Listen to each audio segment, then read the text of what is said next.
Ini adalah novel dengan audio dengan judul Hidup Sekali Lagi. Chapter 1 bagian 3. Kembali lagi di channel Carita. Sebelum nonton video ini, jangan lupa subscribe dan like ya. Benar, dan akhirnya aku kehilangan dia sekali. Maru akhirnya tersenyum ketika dia ingat ingatannya. Apa itu? Tanya ibu. Tidak apa, saya baru ingat sesuatu yang lama. Dia berhenti sejenak seolah-olah dia masih memikirkannya. Kau tahu ketika aku kehilangan Bada? Kalau begitu, dia sepertinya ingat juga. Kamu banyak menangis saat itu, karena kamu tidak bisa menemukannya sama sekali. Aku melakukannya. Tentu saja. Ngomong ini makanan sebelum berangkat. Anda punya tas kan? Maru mengangguk setuju. Jangan sampai sisi buruk gurumu. Baik, cari teman baru juga. Anda hanya mendapatkan teman sejati Anda di sekolah menengah. Saya tahu, saya bukan anak kecil loh. Tentu saja kamu. Jangan bergaul dengan orang aneh, oke? Maru mengangguk sambil tersenyum. Iya benar, saat ini dia masih kecil. Aku akan kembali. Hati-hati dengan mobil. Selamat tinggal ibu tidak pernah benar-benar berubah. Hati-hati dengan mobil. Dia mulai mengatakannya setelah kakek Maru meninggal karena kecelakaan mobil. Maru membuka pintu dan melangkah keluar. Udara dingin pagi itu melanda wajahnya. Itu berbaris, menjadi sedikit lebih hangat.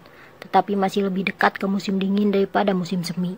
Maru berjalan ke lantai pertama dan membuka kunci sepedanya dari dudukan. Belum pernah melihat bayi ini. Sepeda casual bersenjatai dengan chip sederhana. Maru melompat ke atas sepeda dan mulai mengayuh. Udara di antara jari-jarinya terasa dingin.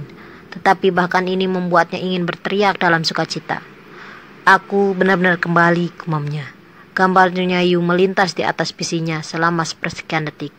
Terima kasih telah memberi saya kesempatan ini. Dia berdoa terima kasih.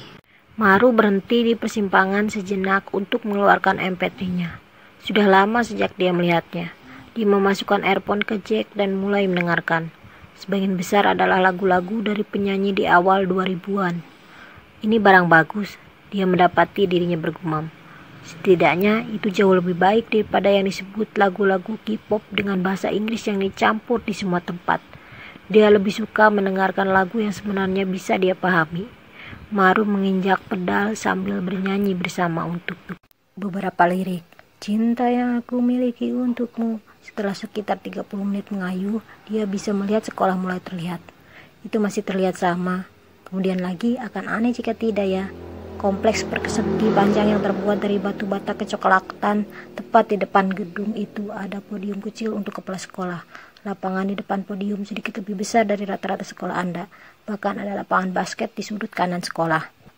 Dan untuk alasan apapun mereka bahkan memiliki papilun kecil di sebelahnya juga. Di sekitar sana juga ada air mancur kecil. Maru sering mendapatkan air dari sana selama pertandingan. Maru berjalan ke pintu masuk utama. Dia menemukan semakin banyak siswa di sekitarnya dalam pakaian pribadi mereka. Dia juga mengenakan pakaian casual juga.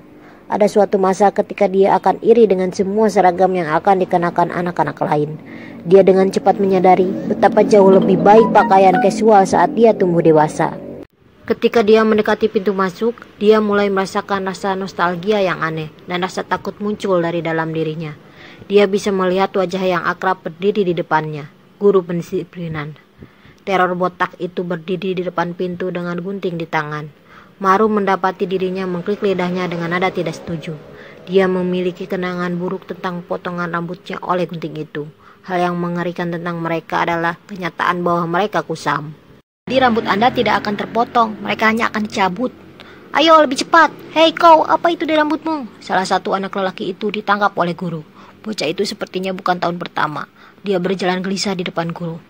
Hah, Lilin, mencoba terlihat keren di hari pertamamu, gurunya melotot. Maafkan saya, gumam bocah itu. 3 putaran di sekitar lapangan dan kembali padaku. Oke. Ya pak, aku akan menjelaskannya padamu karena ini adalah hari pertama. Oke, pergilah. Ya pak, bocah itu melempar tasnya dan mulai berlari. Maru berpapasan dengan guru ketika dia mengamati pengamanangan itu. Usia mental kami mirip, tetapi saya masih merasa terintimidasi oleh pria itu. Dia menemukan, dia benar-benar merasa seperti mahasiswa baru. Setelah mengunci sepedanya, Maru berjalan ke lantai 2 tempat kelasnya berada. Dia masuk ke kelas 2 untuk teknik elektro dengan rasa nostalgia. Dia yang sebenarnya tidak pernah datang ke sini di masa lalu, tetapi Maru cukup akrab dengan ruang kelas ini. Sampai jumpa lagi di channel Carita. Jangan lupa subscribe dan like.